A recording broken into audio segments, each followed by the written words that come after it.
So now that I've covered my favorite episodes from Clannad, it's time to talk about my least favorite episodes. Like last time, there are spoilers ahead, so you have been warned. Another thing I want to mention is that although I have issues with these 5 episodes, there are good qualities to them, so if you want to know what I liked about these 5 stinkers, please check the description below.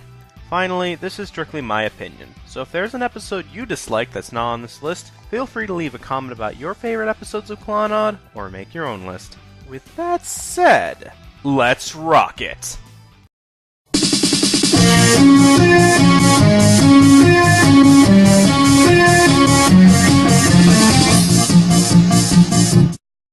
When I was watching Clannad, I noticed that although the character arcs had great endings, I felt that it had some pretty terrible beginnings. Number 5 is one of them. One of my problems with this episode is the strange or downright bad moments that take up a majority of its runtime. For example, I wasn't the biggest fan of the scenes involving Tomoya, Ryu, and Kyou. To be honest, I felt that these scenes were really awkward to watch and their interactions felt more forced than natural. Yes, I know Kyou was trying to pair those two up, but that's still no excuse to make the interactions between the three this bad. Speaking of forced, I really hate the scene where Tomoya and Kyou get locked in the gym closet. If you wanted to rank this scene on a scale of awkwardness, you'd reach Matthew Broderick levels right away, because not only does the dialogue feel awkward, but scenes where Kyou thinks Tomoya wants to bang her and the scene before that with the two talking is so goddamn stupid it could give a bad sex comedy a run for its money. Number 4 is episode 10, aka the beginning of the Kotomi arc. One of the issues I had with this episode was the characters forgetting about Fuko. Keep in mind that this episode came out right after the Fuko arc ended, so having them forget about a character who was important for at least a third of the season comes off as a major issue for me. Another issue I had with the episode were the scenes involving just Tomoya and Kotomi. To be honest, I felt that they went on for a little too long, added nothing of substance to the episode, and were overall pretty boring to sit through. Not even the comedy can save this episode for me, since they come off as really bland or leave a lot to be desired. Looking at you, random bear appearance. Seriously, that joke was so out of left field that I could give Ricky Mantle a run for his money. Good lord, this episode! I could easily talk about how pointless the scenes with the girl and the robot are, but let me put it like this. If Clannad was a human body and the elements of the show represented organs, these scenes would be the goddamn appendix. No, my issues with this episode start not too long after the intro. While it's nice that we get a somewhat explanation of Nagisa's sickness, we don't know for sure what it is and what it can fully do aside from put her in a fever dream whenever it feels like it. Seriously though, this disease is never fully explained, yet it's part of the character. We know who her parents are, her likes and dislikes, and her backstory later on in the series, but the thing that affects her life, aka something important, barely looked at in further detail. Hey guys, Tetsuya here. I just wanted to say that the Mountie is aware of the fan theory that Nagisa was born with no immune system and or had contracted AIDS/HIV when she was younger. However, the fact of the matter is, the show doesn't give a proper explanation of the disease, so the fault still lies on the episode/show.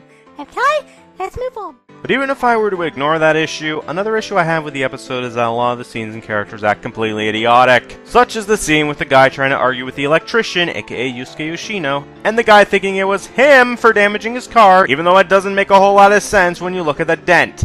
Another thing I'm not a fan of is the scenes with Fuko, Nagisa, and Tomoya. Maybe it's because their interactions get funnier and more interesting as episodes go on, but in this episode, their interactions and moments feel really bland, and moments like Fuko trying to get her carving knife are just painful to sit through. Especially when it's revealed that Fuko is supposed to be the same age, mentally, as Nagisa and Tomoya. Hell, not even the scenes with just Nagisa and Tomoya can help the episode, since even their scenes feel really boring and bland.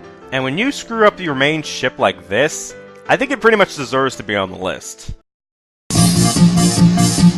Number 2 is episode 16. Right out of the starting gate, I hated this episode. Why?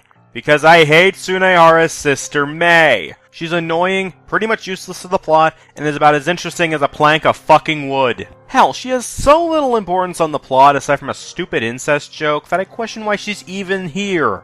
Another problem I have is the basketball game that takes up at least half of the episode.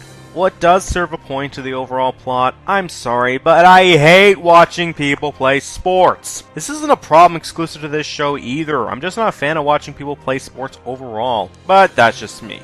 I could ignore it if it was quick, like in episode 18, but it's not. But although I hate this episode, there's one that I hate more. Which episode is it? Let's find out. Number 1 is episode 23. Where do I even begin with this episode? Well, how about the fact that it brings back May? But unlike the last episode that had her in it, she actually does have something to do with the plot. You see, this episode takes place a few weeks after episode 22, and May notices how stagnant Tomoya and Nagisa's relationship is, and decides to move it along. May, considering how terrible the pacing gets for this relationship and after story, maybe it'd be a good idea if you backed the hell off! But now that I look back at it, aside from getting the two to go on a date and telling Nagisa and Tomoya stuff, she doesn't really do much else to fix it. Another problem I had with this episode was that most of the characters, aside from May, Nagisa, and Tomoya, were completely worthless. They had little to any importance on the plot, they hardly did anything, and it seemed like their only purpose here was to pad out the episode. Speaking of padding, can I talk about how the comedy in this episode is so bad that it makes me want to watch Carlos Mencia? If it's not jokes that drag on for too long, it's shit like this that makes me facepalm. But the worst part of this episode was the scene where Tomoya wonders about a suitable partner for Sunehara. With the Tomoya and Sunehara one, I just rolled my eyes and groaned at how stupid the dialogue was. See, it's not the fact that they made a homosexual joke that pissed me off, because I personally don't care if someone's heterosexual or homosexual. It's just that the joke wasn't that funny to me, and again, the groan-worthy dialogue doesn't help. But then we get to the other one, and you son of a...